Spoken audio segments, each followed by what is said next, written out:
आज एक नया वीडियो ले आए हैं आपके लिए। कल एक वीडियो अपलोड किया था अपने चैनल पे, जिसमें इलेक्ट्रोस्टैटिक्स के कुछ एमसीक्यू क्वेश्चन को कवर किया था।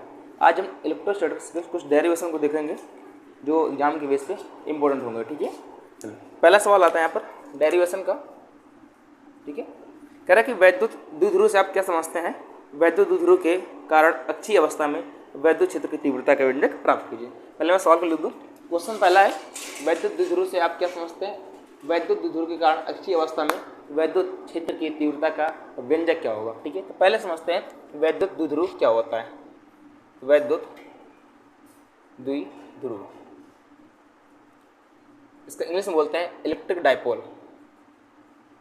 इलेक्ट्रिक डाइपोल, ठीक है। वैसे होता क्या है इलेक्ट्रिक डाइपोल, ये समझ लेते हैं। देखो, इलेक्ट्रिक डाइपोल एक ऐसे दो आवेशों का निकाय होता है जिनकी नेचर अलग होता है, यानी एक पॉजिटिव और एक नेगेटिव होता है, पर परिमाण में दोनों समान होते हैं। यानी कि समान परिमाण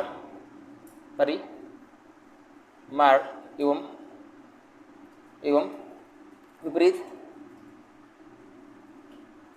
प्रकृति वाले निकाय, समान परिमाण एवं विपरीत प्रकृति वाले आवेशों के निकाय को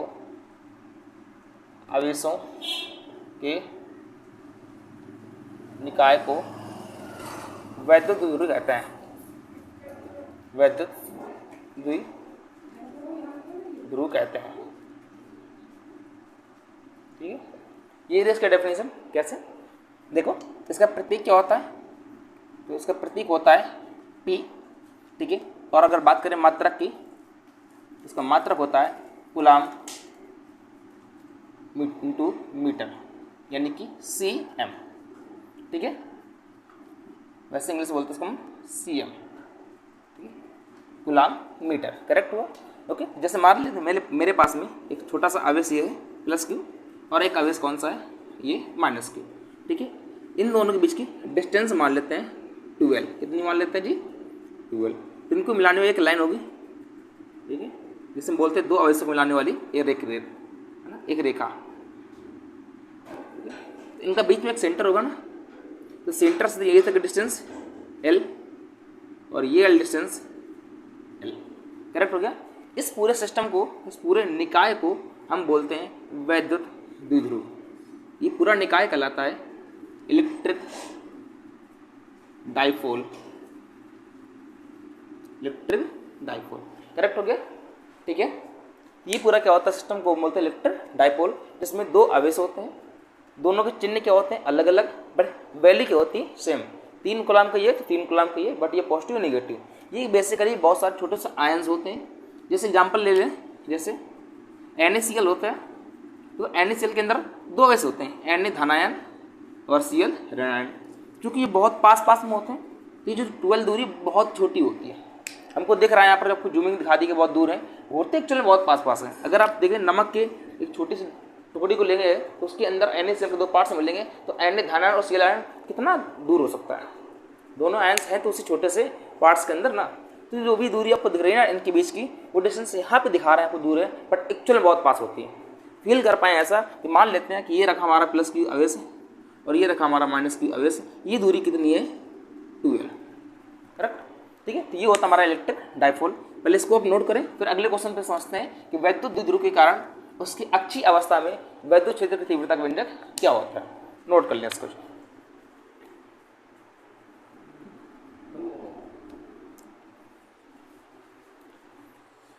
नोट हो गया, चलो हटा दे इसको।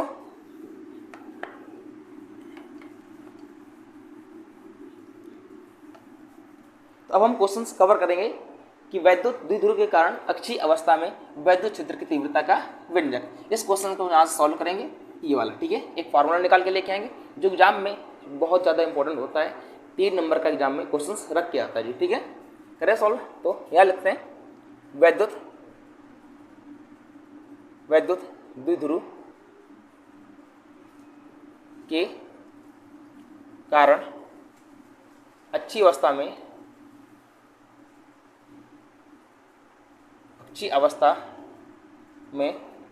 वैद्युत अवस्था में वैद्युत क्षेत्र की तीव्रता का व्यंजक। ठीक है, तो फार्मूला ऑफ, ठीक है, formula of intensity of electric field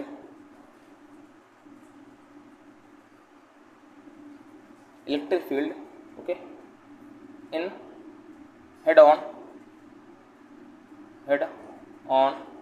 position. Correct हुआ। चलो, तो हम क्या फाइंड आउट करने वाले हैं कि हमारे पास डाइपोल होगा, इलेक्ट्रिक डाइपोल होगा, उसके हेड ऑन पोजीशन पर यानी अच्छी अवस्था पर हम निकालेंगे इंटेंसिटी ऑफ इलेक्ट्रिक फील्ड, वैद्युत क्षेत्र की तीव्रता का व्यंजक। चलिए शुरू करते हैं यहाँ से। ठीक है, तो पहले कैसे कुछ मान लेते हैं। माना मेरे पास एक डाइपोल होगा, डाइपोल कैसा, तो मान लेते हैं मेरे पास एक प्लस क्यू चार्ज ये है, इसके कुछ दूरी पर एक डाइपोल मान लेते हैं, 12 डिस्टेंस पर एक माइनस क्यू चार्ज ये है। ठीक है, इसका पूरी टोटल डिस्टेंस कितनी है 12, सेंटर ये, सेंटर से डिस्टेंस कितनी है स्मॉल एल, ये कितनी है स्मॉल एल। करेक्ट है। ठीक है, इसका सेंटर है, इस सेंटर को मैं ओ नाम देता हूँ। ठीक है, अब क्या करेंगे, इसकी एक्सिस पर, ये जो है ना इसकी एक्सिस, ठीक है, इसकी एक्सिस पर इस सेंटर से स्मॉल आर दूरी पर एक पॉइंट मान लेते हैं, कौन सा पी, एक पॉइंट कंसीडर कर लेते हैं हम लोग, कौन सा पी। और ये पता करेंगे इस पी पॉइंट पे इस डाइपोल के कारण कितनी इलेक्ट्रिक फील्ड यहाँ पर बनेगी। ठीक है, उसका हम ये वैल्यू निकालेंगे, वही हमारा होगा इसका व्यंजक। सॉल्व करें, फिर से देख लेते एक बार कैसे किया। तो मैंने क्या किया, मैंने माना डाइपोल क्या होता है, combination of two charges same value and different nature, एक पॉजिटिव नेगेटिव नेचर ले लिया। डिस्टेंस कितनी बीच की 12 डिस्टेंस है ना, सेंटर से एक स्मॉल एल पे और एक स्मॉल एल पे, तो सेंटर से स्मॉल आर दूरी पर एक पॉइंट कंसीडर किया पी, और ये मालूम करेंगे इस पी पॉइंट पे इन दोनों चार्जेस के कारण कितनी इलेक्ट्रिक फील्ड जनरेट होगी। करेक्ट हो गया। चलें निकालें, तो पहले हम क्या करते हैं, इस प्लस क्यू चार्ज के कारण पॉइंट पी पर निकालेंगे वैद्युत क्षेत्र की तीव्रता। तो लिखते हैं प्लस क्यू आवेश के कारण बिंदु पी पर वैद्युत क्षेत्र की तीव्रता। तो मैं इसको मान लेते हैं E1। क्या मान लेते हैं जी, E1।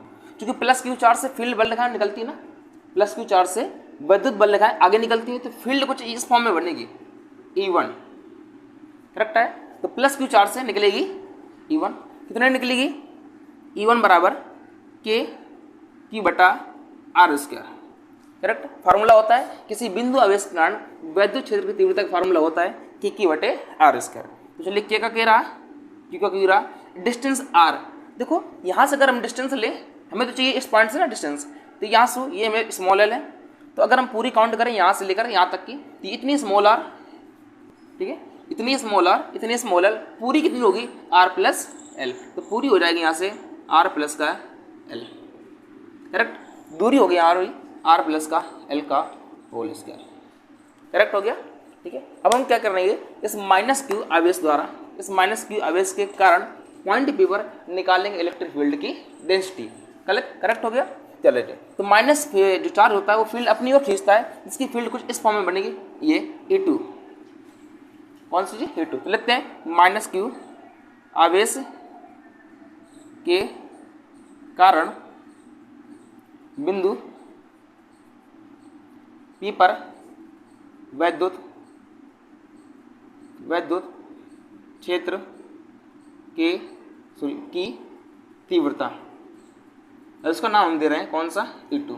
करेक्ट, तो E2 कितना आएगा, E2 बराबर के क्यू बटे आर स्क्वायर।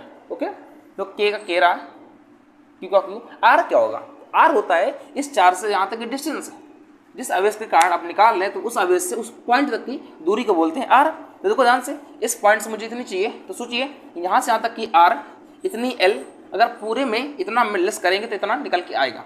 पूरे में इतना लेस करेंगे तो इतना निकल के आएगा। तो अगर हम कैपिटल आर इस आर में लेस कर दे कितना एल, तो मिल जाएगा हमको एल डिस्टेंस। ओके, तो कितने निकल के आई आर माइनस का एल का होल स्क्वायर, क्योंकि स्क्वायर लगा था इसलिए स्क्वायर यहाँ पे लगा दिया। यहाँ तक बात क्लियर है। चलिए आगे बढ़े इसको लेकर के, चलिए सॉल्व करते हैं इसको फिर।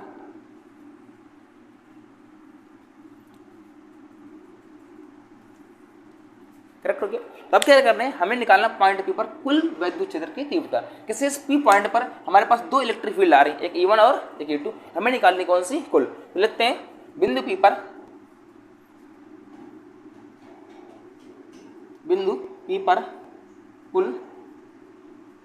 कुल वैद्युत क्षेत्र। बिंदु पी पर कुल वैद्युत क्षेत्र, इसको हम बोल देते हैं ई नेट। ओके, तो हमारे पास दो हैं, एक E1 और एक E2। तो E1 प्लस E2, ठीक है। बट E1 और E2 दोनों सदिश राशियां हैं, और अगर दोनों सदिश हैं तो इनमें दिशा देखनी पड़ेगी, ठीक है। तो पहले हम पता करते हैं डायपोल की दिशा। तो डायपोल की डायरेक्शन होती है माइनस अवेश से प्लस अवेश की ओर। डायपोल की डायरेक्शन क्या होती है, माइनस से प्लस की ओर। तो माइनस चार्ज ये रहा, प्लस चार्ज ये रहा, इसकी डिस्टेंस डायरेक्शन होगी माइनस से प्लस की ओर। तो डायपोल की डायरेक्शन कैसे होगी, इस फॉर्म में देखो। तो इस अगर पी पॉइंट में देखो तो इस फॉर्म में आएगी। तो डायपोल कहाँ जा रहा है, आगे की ओर। E2 कहाँ जा रहा है, आगे की ओर। उल्टा कौन है, E1। जिसकी दिशा उल्टी उसको नेगेटिव चिन्ह दे देते हैं। तो ये डायपोल कहाँ जा रहा है, डायपोल का डायरेक्शन ऑफ डायपोल आगे है, डायरेक्शन ऑफ E2 कहाँ है, आगे है। उल्टा कौन हुआ, E1 कर देंगे नेगेटिव। E1 हो जाएगा हमारा कौन सा, नेगेटिव। क्यों, क्योंकि E1 electric field is a vector quantity, और अगर वेक्टर है तो हमें डायरेक्शन देखनी पड़ती है, और जिसकी डायरेक्शन अपोजिट होती है उसको हम दे देते चिन्ह कौन सा, माइनस का। करेक्ट। तो यहाँ पे